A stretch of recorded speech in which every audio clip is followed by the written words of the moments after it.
What's going on, everybody? It's just Classic dropping another video. I've been trying to do videos for the longest, but like dealing with things at work, trying to keep my baby busy, kids and all of that stuff. I'm not complaining. I'm truly grateful that God has blessed me with that. You know, the timing for these be off because I wanted to do like a car vlog.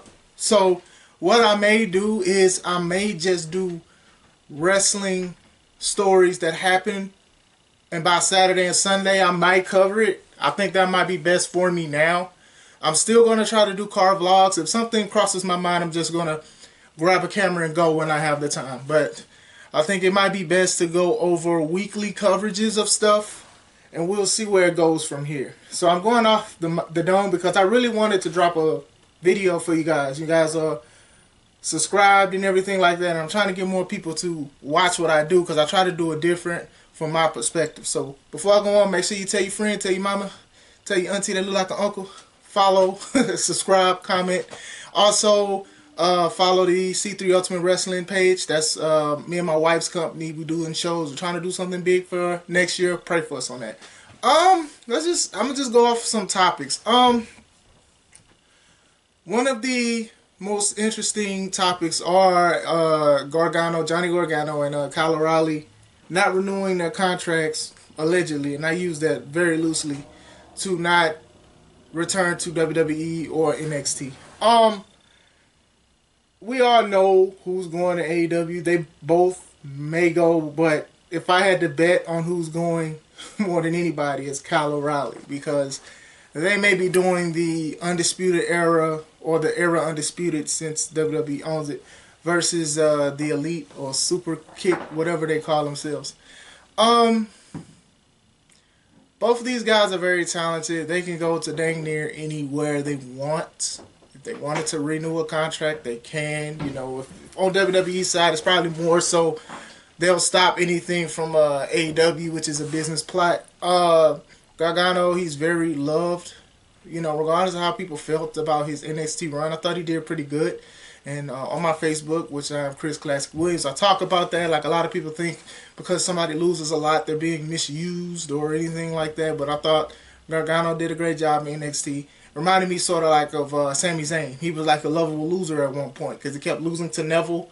So y'all don't know about that NXT because y'all keep on thinking that NXT 1.0 was Ciampa and Gargano, but y'all forgot all about the Neville, the Bo Dallases, the Seth Rollins. Y'all forgot all about these guys. But anyway, so he reminded me of the lovable loser thing because that's how Zayn was treated at NXT. And then when he got called up, it was like a very big thing.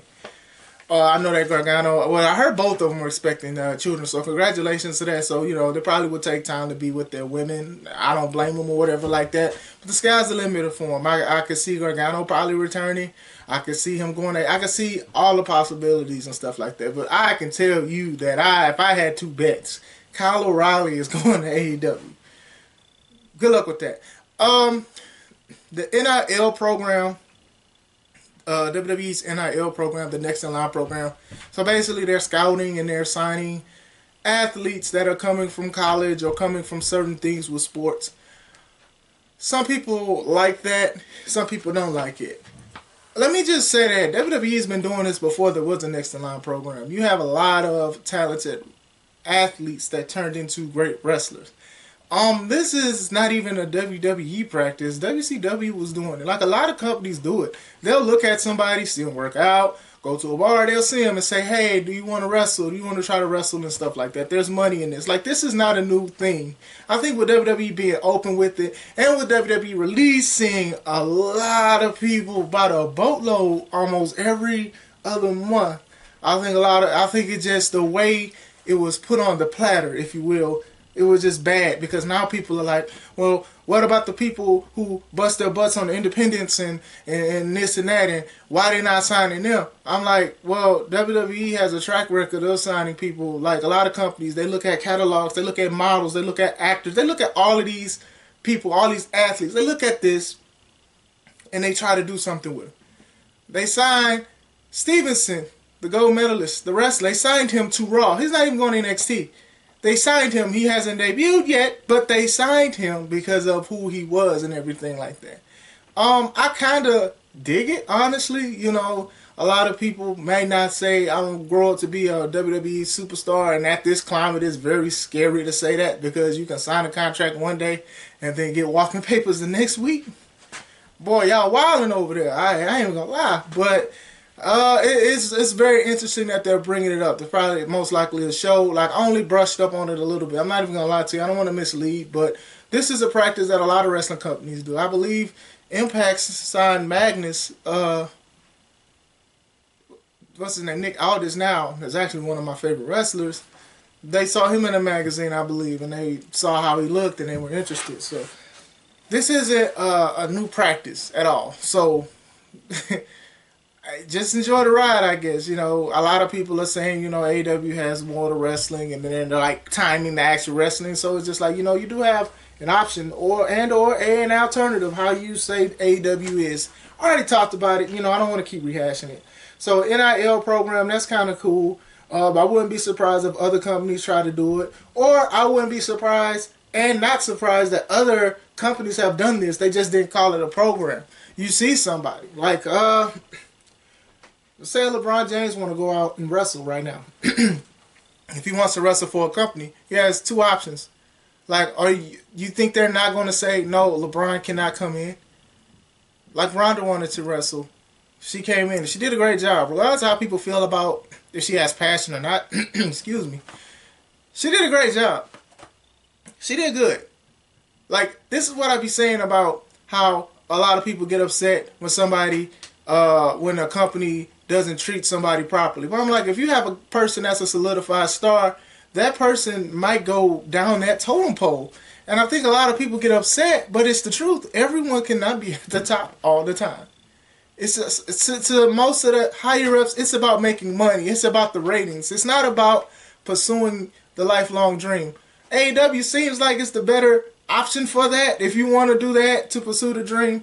But some people still want to pursue WWE, and I'm not knocking that. I'm not knocking either company you want to work for. But it's all about money and stuff like that. When like LeBron wants to come in and wrestle, they'll probably put the title on him soon. They'll put the title on him. Because it's media coverage, it's interviews, it's money. People are going to buy the pay-per-view he debuts on. They're going to watch the TV. It's just a part of the thing. So now if you go for these college athletes or some of these people that do certain things, that's going to create a buzz. And WWE is not the only one responsible for doing these kind of things. Jade Cargill, she deleted her Twitter because she defended her stance on being not only a woman, but also a woman of color. And a lot of the comments were nasty, and she deleted it.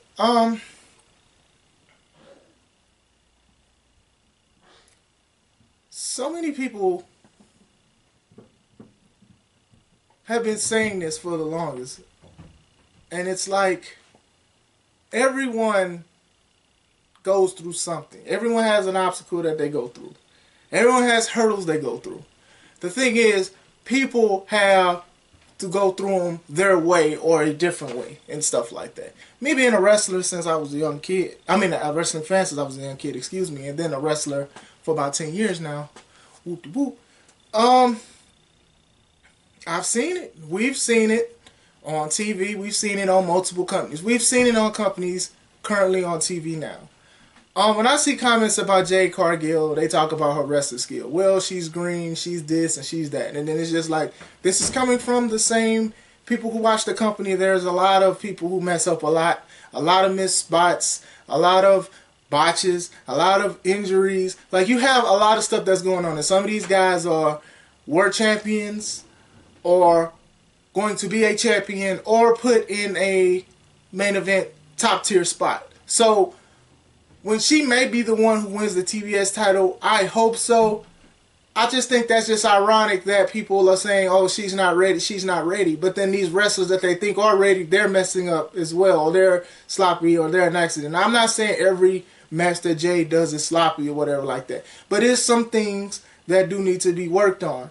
But then again, there's things that need to be worked on, not only for AEW, for WWE as well. Some people just, need time to mold. Some people grow as a wrestler. You do know that, right? We act like, a lot of people say that Trish Stratus, is one of the best female wrestlers of all time, right? She didn't start off like that. She was a model. Remember, going back into the Next in Line reference, she was a model. Her matches weren't that good. She just looked good. And boy, did she look good. But she didn't start off great. She worked her way up. And this was even before she even won a belt, her first title. She eventually, even after the title, she got better, she got better, she got better. Bianca Belair, to me, is one of the best right now. But she also got better. She's one of the ones that got better. She started getting comfortable with herself, with the mic, and voice projection and everything like that. The outfits that she wears and makes, she looks like a female wrestler. She carries herself well. So Jade is getting there. And for people to just try to get on her because she feels like black women have a hard time, and the track record is, yes, a lot of people of color, let alone that, not even just putting the woman aspect in it, they have a hard time with sometimes getting, I don't want to say pushed, but getting an opportunity. To me, I'm speaking on me. I can't speak for everybody else. My thing with us, as with people of color, is that I would want us to have a fair shake and a fair opportunity. I want it to be treated equal. I do not want to be put on a pedestal because I am black. I just want to see people with the same skin tone as me and others of color have the same thing. Now, regardless of people hate it or love it and don't watch WWE or not, WWE is doing a good job with representation. You can call it pandering, you can call it whatever you want. But this is something that people have been asking for and begging for years, and then now we get it. With AEW, like I said, my take on it is, Tony says some things and he kind of didn't bring it up. I mean, Jay Lethal is there, and then he loses to Sammy Guevara. And I feel like, nothing against Sammy, I feel like almost every new person that they sign, they may be fed to Sammy to put prestige on the belt. And honestly, that's kind of a good thing, but I do feel like Jay Lethal is like a superstar. The guy can do a promo. The guy can do things. The guy has it all. ROH peeped that. And I think it's dope that Tony is allowing Lethal to go against Jonathan Gresham at ROH's event. I forgot the name, but I don't want to mispronounce it. But these are the things that you do have to think about and you have to take into account. Like, you can't just be like, oh, well, she's just complaining because we don't like her. No, it's more to it than that. But this is sounding like a broken record because we keep saying the same thing over and over with this. So let's grow up, let's mature, let's get ready for her to take over. She needs time. Okay, a lot of people needed time. Britt Baker needed time. Like, come on, and a lot of people, even though Punk called her a pillar, she kind of is in AEW. But yeah, saying that about Britt Baker also needed work before she even won her first AEW title reign. So a lot of people gave her time and she developed. And Jade has been, basically for about a year. She's getting better and stuff like that. So give her the same thing time you gave her, Britt. Give her the same thing. She's improving. She's very strong. I think she's going to be a great wrestler. But to sit here and just give her a hard time because she's calling something out, something that a lot of other wrestlers do on Twitter, and then you disagree with it and you get disrespectful, that's when you draw the line. So let's all grow up. This is it. I'm going to watch Hook's match because on the internet, a lot of people are big on Taz's son. So I low-key am interested in seeing this. So I might talk about this next week. I might do a car vlog on it. But make sure you guys have a wonderful and blessed day. This is Chris Classic. Let's take it home.